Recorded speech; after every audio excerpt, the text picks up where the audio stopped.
and producer behind the new documentary, Jill Sobule, Underdog Victorious. The film offers an intimate and emotional look at the life, music, and legacy of Denver-born singer-songwriter Jill Sobule. Following her on tour during the recording of her final project, Buck's Seventh Grade, known for her fearless songwriting, sharp wit, and outspoken activism, Jill left a lasting impact on the independent music and those who knew her. Tom's documentary captures not only Jill's artistry, but also the humanity, humor, and resilience that made her such a beloved figure. We'll talk about filmmaking, the challenges of documenting something so personal, and what it was like working alongside Jill during the final chapter of her life. Tom, thank you for being on the show. Thanks, Corey. So we can say fuck on your podcast, huh?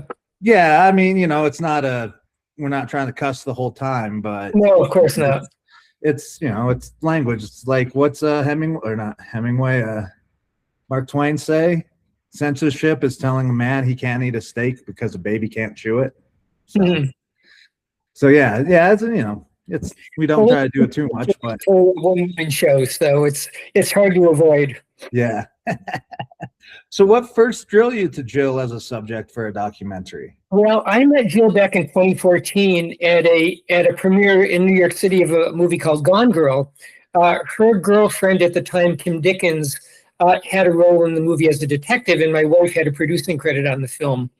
And there was a dinner before the screening, and people sat at different tables, and I happened to sit next to Jill. I think she told me she was a singer. Her name didn't ring a bell to me. Although I guess deep in my reptilian mind, I knew Kiss the Girl and probably Super Mild too. But I wasn't really thinking about that. And we didn't talk about music. We talked about movies. Okay. And she was a big movie fan. And very quickly, it was very strange. We started talking about silent movies, and that we both had this movie called Sunrise by F.W. Murnau. The silent film was both of our favorite silent movie.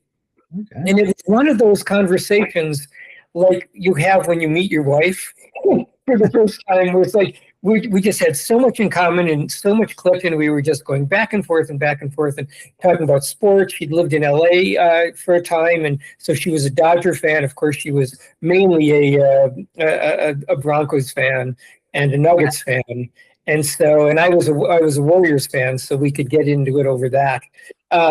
But I just thought she was great. In the meantime, my wife, Leslie Dixon, who was the screenwriter, she wrote Mrs. Doubtfire and Hairspray and Thomas Crown Affair. She hadn't written Gone Girl, but she'd been involved with that project.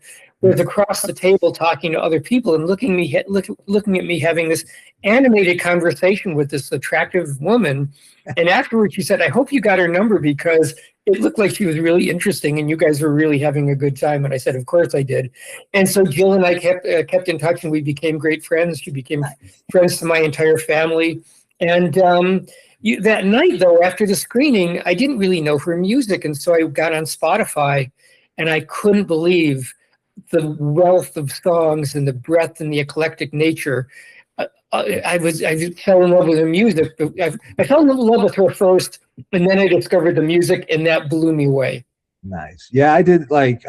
Once I was like, oh, I get to interview you, I'm like, I should probably listen to her music. So I've been listening to it. And I'm like, I knew that I Kissed a Girl. I think that was, I was high school at the time. I was like, all right, yeah, I remember the song. And then, yeah, exactly. This just eclectic, just every kind of style and the storytelling and different ways to tell the story through the music as well.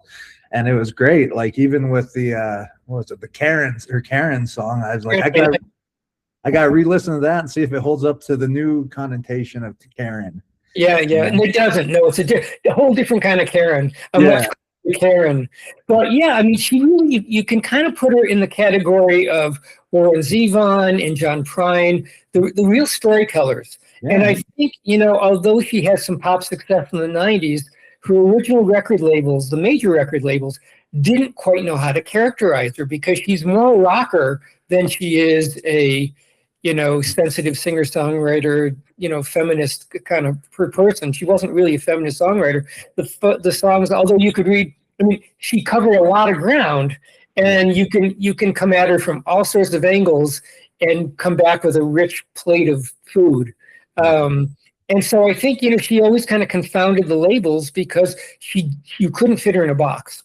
And I think she had more in common. She felt more in common with people like John Doe of X and Richard Thompson, the singer-songwriter, and Tom Morello and Steve Earle, kind of badass male troubadours more than kind of the Lilith Fair girls, which she was often kind of compared to. She didn't really feel that wasn't her tribe. Okay. Yeah. So with knowing and seeing all these people, and so hard to classify this one person and their music, when did you realize there was a story to tell there? Like, when did you? Here's the thing. We and among other things, I mean, she writes these wonderful, funny songs. She writes story songs. She writes wonderful character pieces. But she also wrote protest music, and she always wrote protest music, whether it was in favor or not. If there was a political situation that she was interested in, she'd write a song about it. And we were in New York together in 2017, right after the first inauguration of Trump, and there was this Million Woman March in New York City, and we were there. Yeah. As we were marching, I kept saying, nobody's singing. Everybody's marching and they're talking. Madonna was there; she wasn't even singing. And I just thought of like a guy like Pete Seeger, who would say, every movement needs a song, and you got to keep people motivated as they're walking and marching, and you got to keep their spirits up. But nothing was happening at the moment. I said, but this, I think, is going to be a really good time for political music. And Jill had written a wonderful song called "America Back," and had done a whole bunch of great political songs. And I knew that it was rolling in her mind. She was going to be writing political stuff. Nice. And I said, I'd like to do a documentary about the current state of the protest song. And you can be like the lead person that I talk to, but we'll talk to other people that are writing political music and just see how it differs from, say, the 60s or the other periods of time. And what I found, indeed, there were many people writing great protest songs, posting them on YouTube for 200 hits. Or if you're Joan Baez, 2,000 hits or 25. And I'm like, it's not penetrating the popular culture. And people were writing really good songs, but I began to I found it hard to get a handle on what the movie would be, except a compendium of 20 people who've written good songs that no one was listening to, because we all listen in our own bubble. Because there's no terrestrial radio anymore, where we're all kind of had to listen to the same things. I mean, no one could miss Neil Young's Ohio back in '69 or '70. No one could miss early Springsteen. No one could miss What's Going On. But I didn't want to make a movie about how much better the protest music was in the 60s and how much more easy the access was to hearing these things. So the movie I was shooting stuff and interviewing people, and I began to, because I'm a narrative filmmaker, I come from a comedy tradition. I like to find a story, and I like to have an emotional arc and a narrative arc, and I just couldn't find it. And then COVID hit, and we put it aside for a while. Yeah. And after that, I just said, Jill, I just want to make a movie about you. You're an interesting person. You live an interesting life. I love you. Let's just do a movie about you. And she said, fine. Okay. And so at that point, she was mounting her one-woman show, F 7th Grade. We went down to Nashville, where she recorded the original cast album. And then I went around the country with her as she was touring on her, touring and playing clubs and in venues. And right last April 2025, and we talked almost every day. We were really close. She had a lot of close friends. You can't imagine the number of people I interviewed saying, Jill was my best friend. And I didn't want to disabuse them of that, but there are many people that felt very close to Jill. But we talked all the time. And one of my last conversations with her was, Jill, I've shot all this stuff. I think I'm going to start shaping the movie and seeing what I have before we shoot anymore.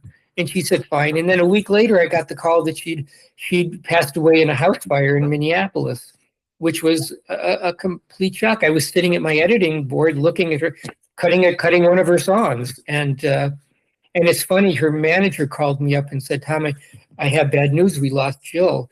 And in my mind, I was like, well, maybe she dropped it. Maybe it meant like the manager lost Jill because she found someone else. And okay, that's the way life goes. Yeah, but not. But no, she felt she had been killed in a house fire, and it was just devastating. So I took a break, but then realized now I had even more of an urgency to make the film. Yeah, and now it's out there, and more people get to hear her voice and see her, which is great. Well, it's not done yet. We're having a test screening in Denver on the 29th. It's still a rough cut. It's not finished, but I wanted to put it up in front of a crowd of Denver. Colorado is filled with Jill fans, and Yeah. I just wanted to get a test screening of people that might go to see this movie anyway, that are Jill favorably leaning toward Jill, and just see what they think. And then I'll make I'm very close to finishing, but I think to put it up in front of put it on its feet in front of people will help me make my final editing decisions. And then I'll finish it up. Nice. Yeah, and it's a great place to choose. And you did say there is no terrestrial radio, but let's give a shout out to 105.5, the Colorado Sound, because I love terrestrial radio. I still listen to it, and I love the Colorado Sound. So shout out to those guys. Yeah, because I moved back to Colorado. I from here, lived abroad, moved back, and my partner now, she's like, "Have you heard this 105.5? You're from here, right?" I'm like, "Never heard this radio station." I'm like, "There's like once, twice a month, I'll probably hear a song. I'm like, oh, I like that person." And so it's that music discovery. And with this, it's like, it's another place that people can hear this music that they may not have heard of ever or for a long time. And so I think that's beautiful. I think the people will give you a nice reaction.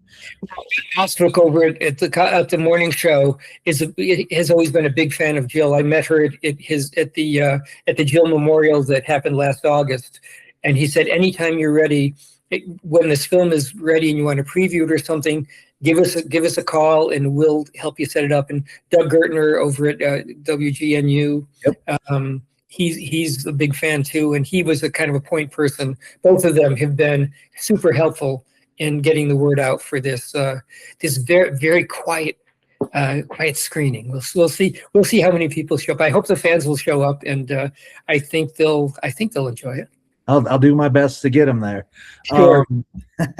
So Jill was known for both her humor and, like you said, being a deeply emotional and caring songwriter. Mm-hmm. How did you approach capturing the multitude of sides that she has on this film? Obviously, knowing her for that long helps, but well, it's really interesting. There are about 30 songs in the movie.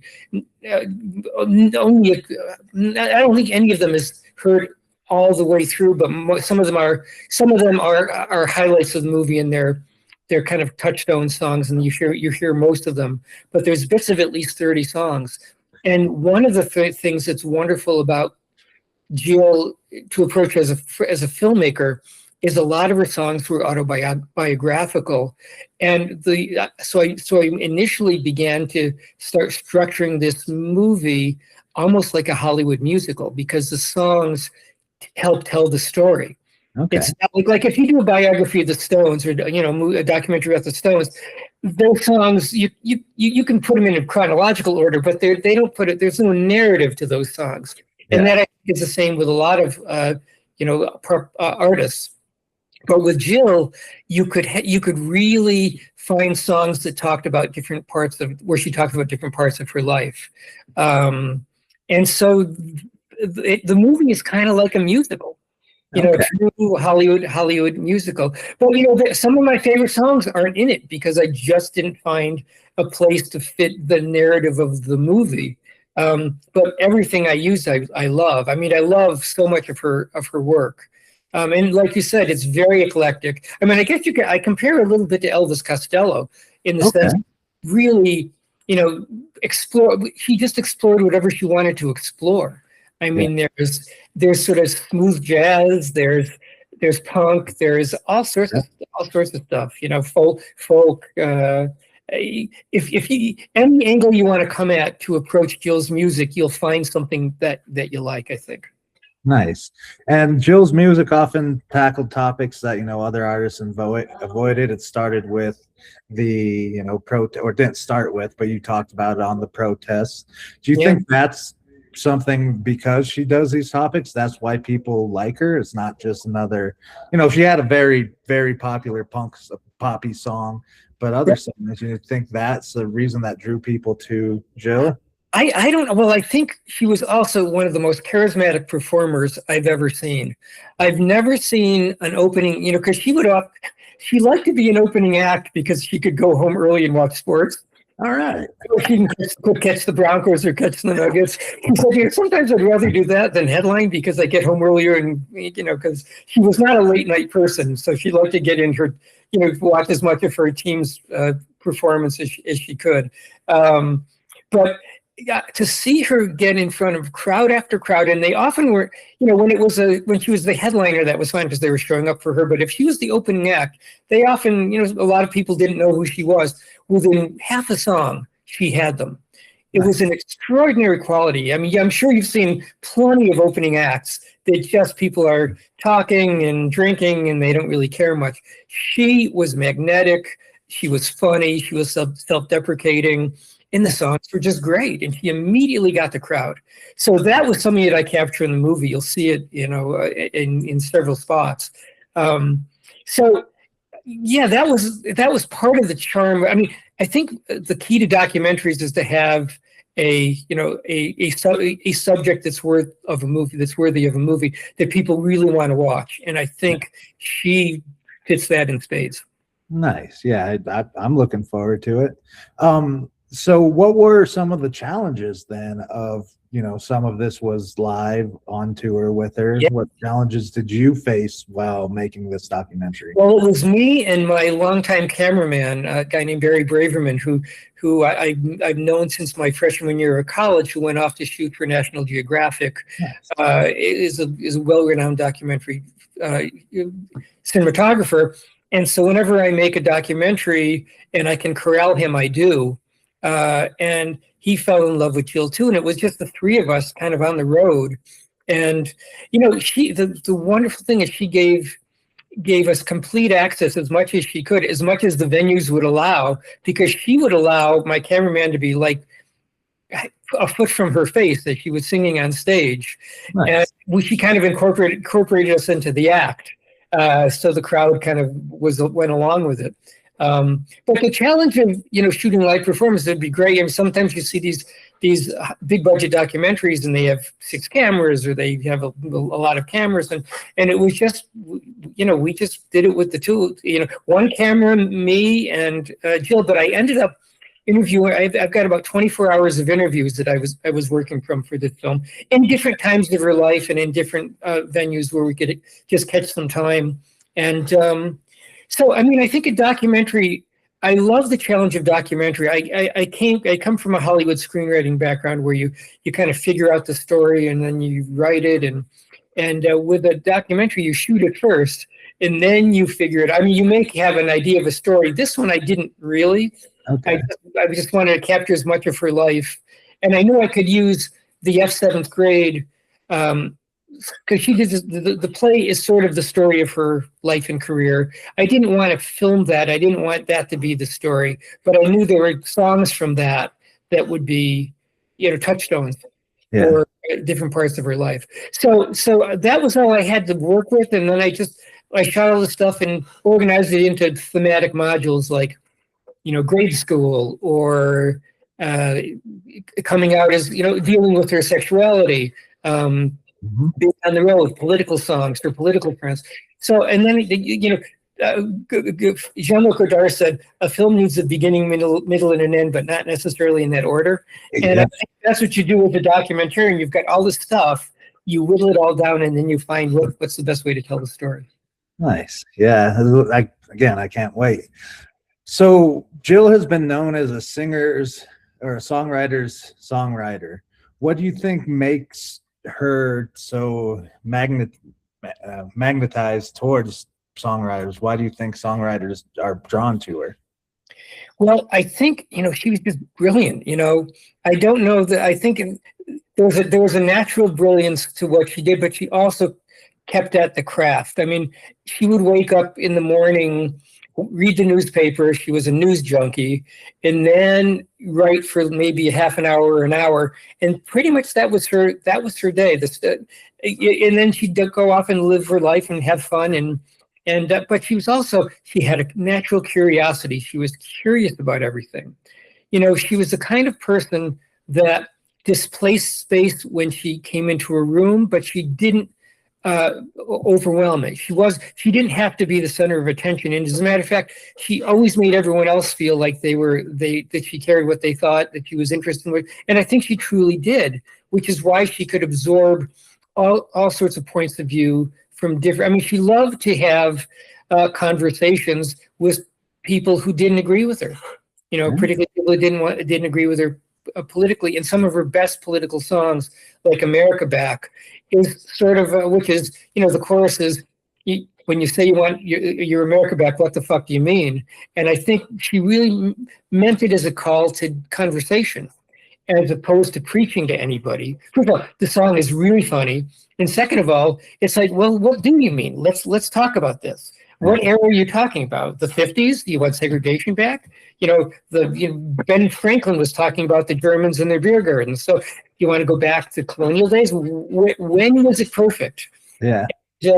And that was great. That was one of her real strengths, is she was really open to other people's points of view. And I think as an artist, she sometimes wrote songs from points of view that weren't her own. Nice. But she did have empathy.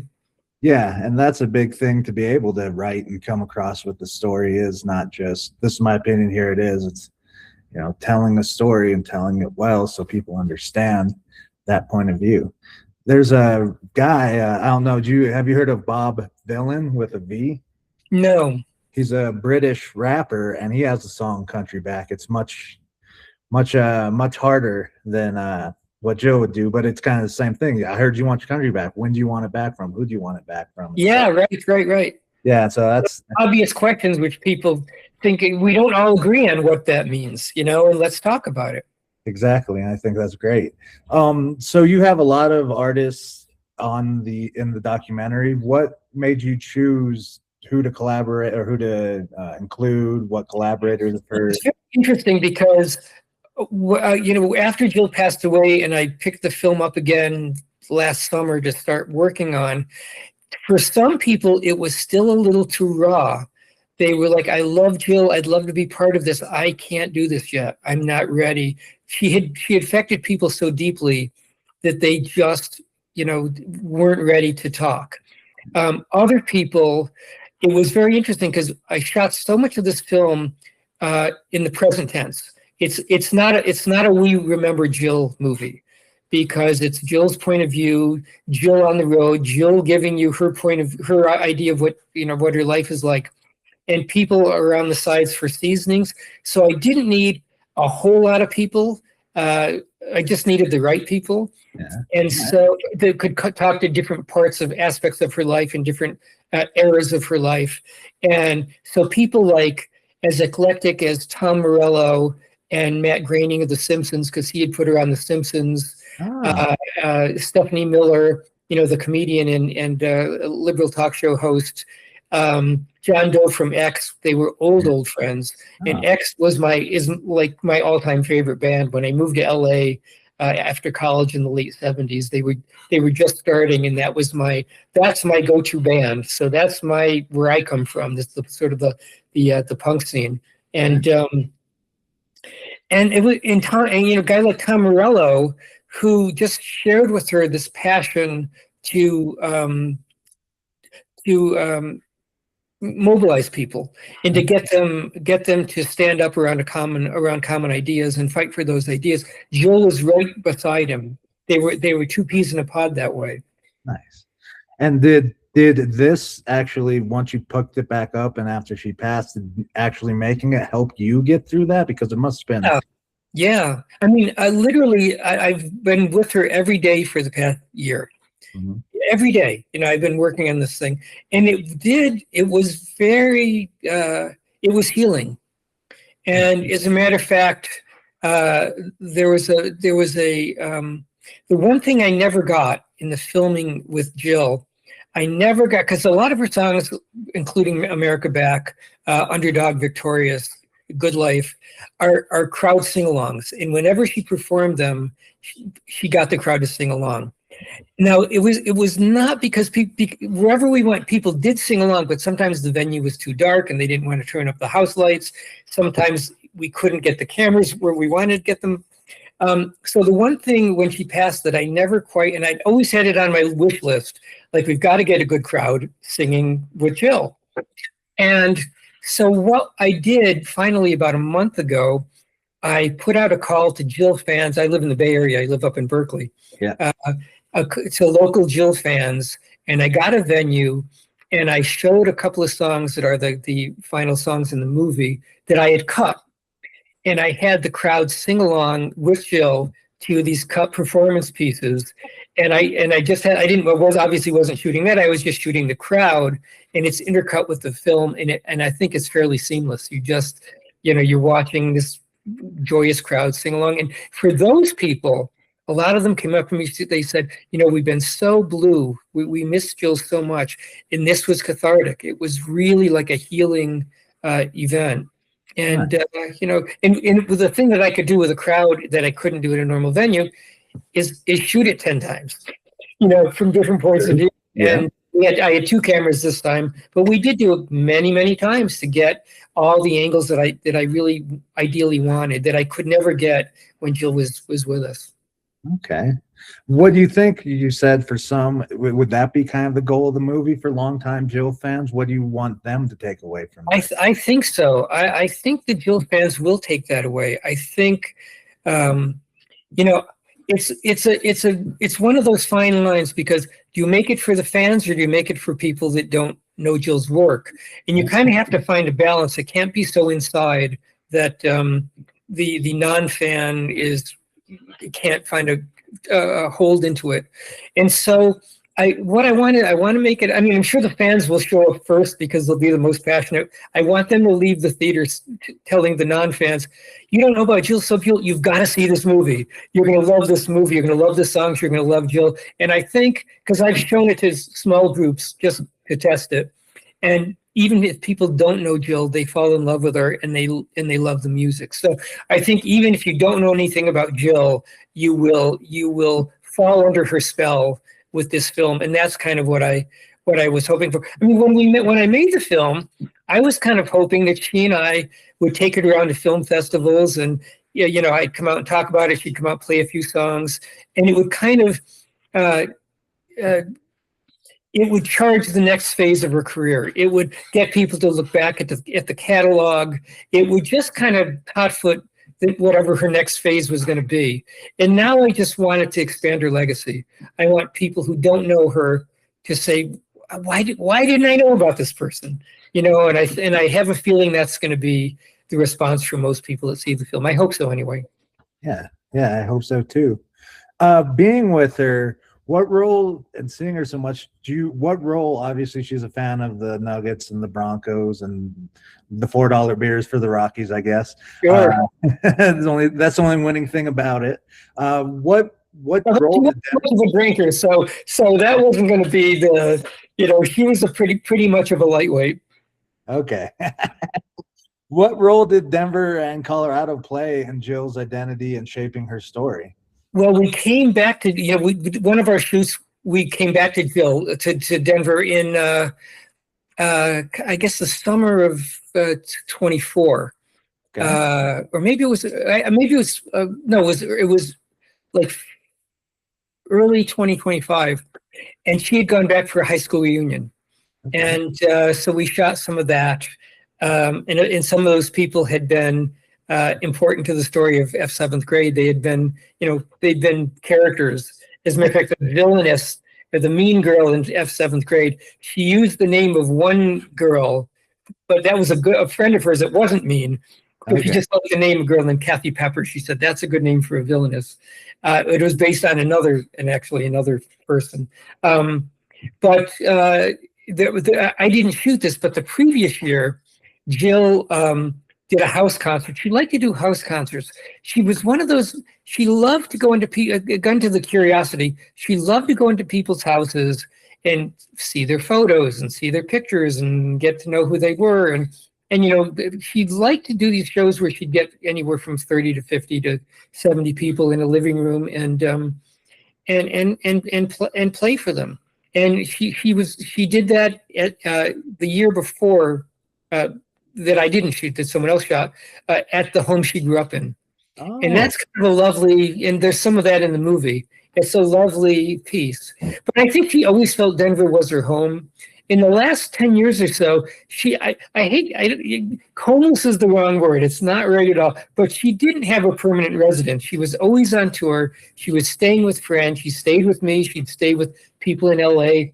She'd stay with people in New York. And we talk about it in the movie where she said, you know, it's kind of, I'm kind of trying to figure out where I should have my permanent residence. And I don't know what's keeping me from making that decision. And I know Denver was high on the list. The Bay Area was on the list, New York, LA. But she just never got around to it. Yeah. Wow. But Denver was, I think if you asked her where was she from, she'd say Denver. If Nice. you asked her, like, where's my hometown, she'd say Denver. Nice. And could you talk about what it was like working with producer Leslie Dixon on this project? Leslie Dixon is my wife, Leslie Dixon, first of all. So, sorry, your wife and producer? So, I mean, basically, you know, we financed the movie ourselves with the help of the Kickstarter campaign, which we probably raised like half the money through Kickstarter. And that was great because Jill essentially invented Kickstarter. She pre-Kickstarter, she was doing crowdfunding for her album, 2009 album, California Years. And the guys who did end up creating Kickstarter, they were coming up with the idea kind of around that same time, because it launched a couple months after her crowdfunding. But they actually met with her and asked her for some tips and pointers on what she had done. And one of the keys to what she was doing is she didn't want to do a fundraiser and just ask people for money. She offered goods and services, you know, and that's sort of the essence of what Kickstarter does. You have to offer, you know, unique fan experiences. And so we did that for this movie too. And the fans really stepped up. I hit my first goal within 5 days, and then we went beyond that. And that's all going to be put on the screen. But as a producer, Leslie stayed out of my way while I was shooting. She's a brilliant editor, you know, so after I put it together, she's very good at fine tuning. So that's where we work very closely to get the final shakedown. Because my first cut was about 2.5 hours. And then to whittle that, and I loved every minute of it, but to whittle it down now, it's about 100 minutes. Okay. And she was very good at helping me choose the best of the best. Nice. And there's been a few people on the show that have been husband and wife teams. So what would be a difficult thing that you've experienced working with your significant other, and how did you guys overcome that? Oh, it's, you know, well, we've been together for, actually this Tuesday is our 42nd anniversary. So we've been around for a long time. Nice. Congratulations. We've been through an awful lot together. And at one point early in our careers, because we both met as screenwriters, we wrote together. And one of the keys to doing that is we would outline a movie. Usually it was comedy. So we could, you know, the goal was to make each other laugh. And she'd take scenes 1 through 3. I would take 5 through 7, and then we'd write them and we'd pass the pages back and forth, and we would try to get the other person to laugh, and then hone it down. So it was actually pretty easy to do. We had a good rapport that way, and at a certain point, we just didn't want to press our luck, you know, to live together, to start a family, and also be working together was more than we wanted to test. So.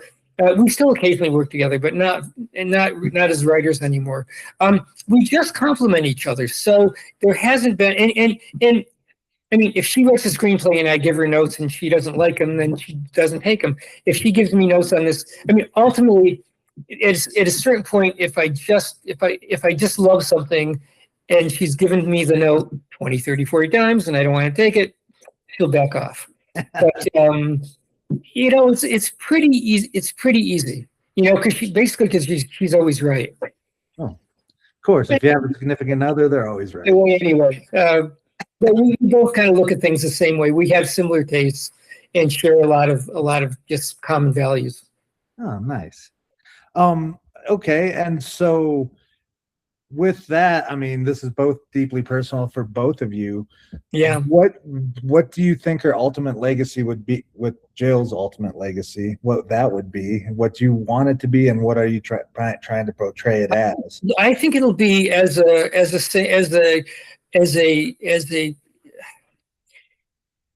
singer-songwriter of character, of character stories. She was a story. I think it'll be as a storyteller, and she'll be up there with John Prine and knock on wood, Paul Simon. I mean, just the great American singer-songwriter storytellers, because I think she's that good.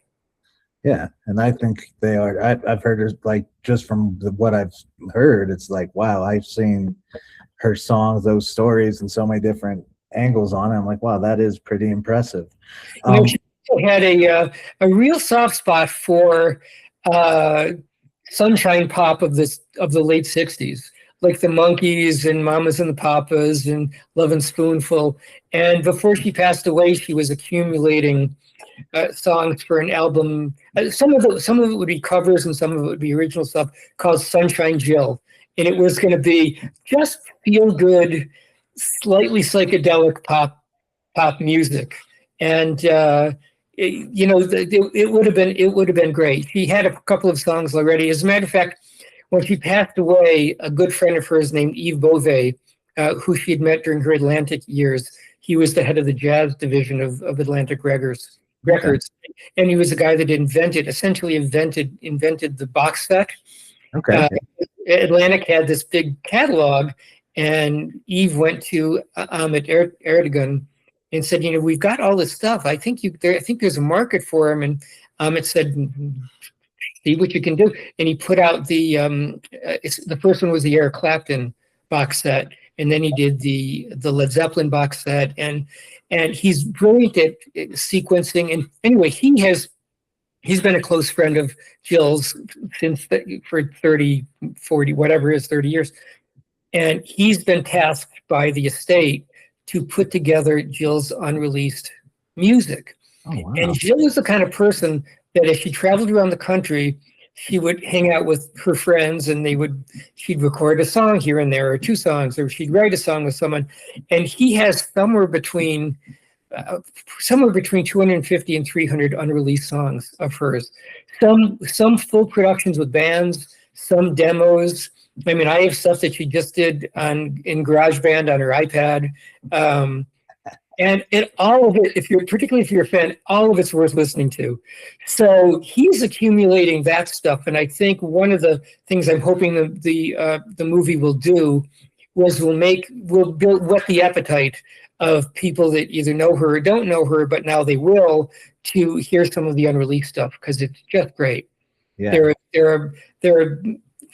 There's a good 100 songs that in a box set would be sensational. Yeah, box sets I haven't heard of somebody coming out with a box set in, gosh, a long time. So that would be, because no one's buying CDs, or it's all, but I think but the material is just great. Yeah. So I hope it will be heard in some form sooner than later. Yeah. I hope this movie helps. So we have the movie, and it'll be May 27th at the Mayan at 7 p.m. You're going to, after we review this, you're going to take audience, suggestions and audience. That's part of the real test screening. I really want to, you can. One of the things I've learned with my Hollywood test screening experience is you can really feel whether the audience is getting antsy or whether they're engaged.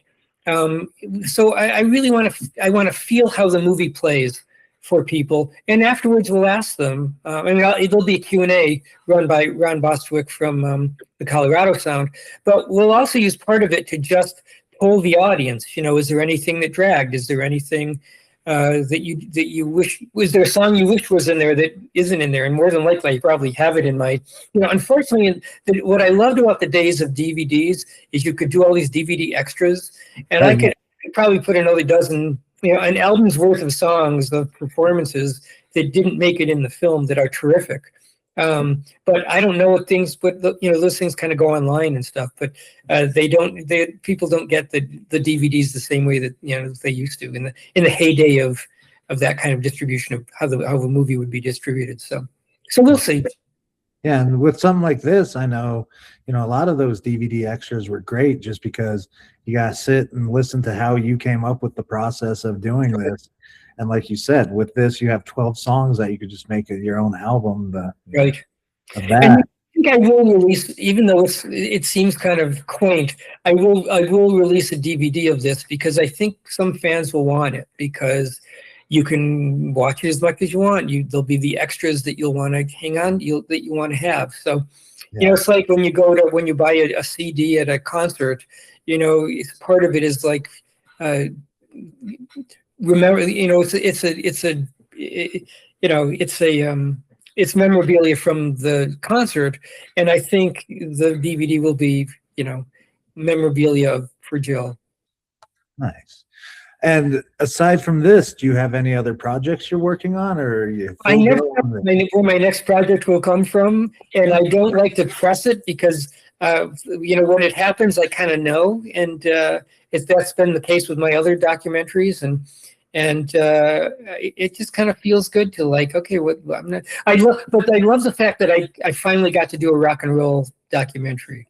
Yeah. Because I'd never done a musical before, and I grew up on rock and roll, and I love it, and Jill did too, and so to make a rock musical is it's one of my bucket list things. Maybe this will just be the start of a series of them, but this one was really a joy to work on. Nice. And aside from Jill, who is your favorite singer, songwriter, musician? Well, I'm a big X fan. Like I said, the LA punk scene of the late '70s, early '80s was my. I have very eclectic takes. I loved, as a kid, it was the Who and the Stones and the Beatles. But right now, I got to tell you, I think Chapel Roan is someone to keep an eye on. We were at Outside Lands a couple of years ago, which is the big music festival in the Bay Area, and it was the summer she kind of broke, and she blew me away. I mean, she's a great performer, great singer, great songwriter. Yeah. But so we'll see if she builds the catalog that Jill had. But I like a lot of. I have very broad tastes. Nice. Yeah, it's good to have broad taste in music, so you don't get kind of pigeonholed into one thing. I'm a Nails fan too. I still like Trent Reznor, and I'm very, very eclectic. Very eclectic. Yeah, and that's one thing I was talking about the other day. Is I remember seeing Rage Against the Machine when they were playing the 2008 Democratic National Convention in Denver. And that eventually turned into a riot, but it was a riot because the cops wanted to kettle us all in and arrest, mass arrest people. Yeah, but that kind of protest music is it's so out, not around anymore. It seems very much like. I saw Springsteen a couple of weeks ago here in San Francisco, and his tour is a protest tour. It's really, I mean, he gives the audience everything they could want from a Springsteen show, but it really is heavily it's strong on protest songs and issue songs, and it's great. And Tom Morello's touring with him. Yeah, and, he's a shredder, man. He's a good guitar god for a reason. Yeah. It's a very powerful show, and it has a political message. And so a guy like Springsteen can still bring it, and God bless him. And Tom does too. Tom is died in the heart, and will resist her. As a matter of fact, Tom has the last word in the movie. Okay. And he says the last text I got from Jill was a simple manifesto. She said, all I want to do is play shows, watch the Broncos, and resist. Oh, that's beautiful. Yeah. I can't wait to see the show. Tom, is there anything else that we haven't covered that you'd like to say before we? Thanks for getting. You can ask anything else when I see you at the at the show. But I hope people will come out. It's a small theater. It's 115 seats, and I hope we fill them all. So if you're at all curious about Jill, or you are a dyed-in-the-wool Jill fan, please come out and say hi. Okay. Well, Tom, thank you very much for being on today. We appreciate it, and we can't wait to see Underdog Victorious, the Jill Sobule story, at the Landmark Mayan Theater on May 27th at 7 p.m. Be there. Thanks, Corey. Thanks, Tom. Let me stop recording. So yeah, I can cut this end off. I will try to get this up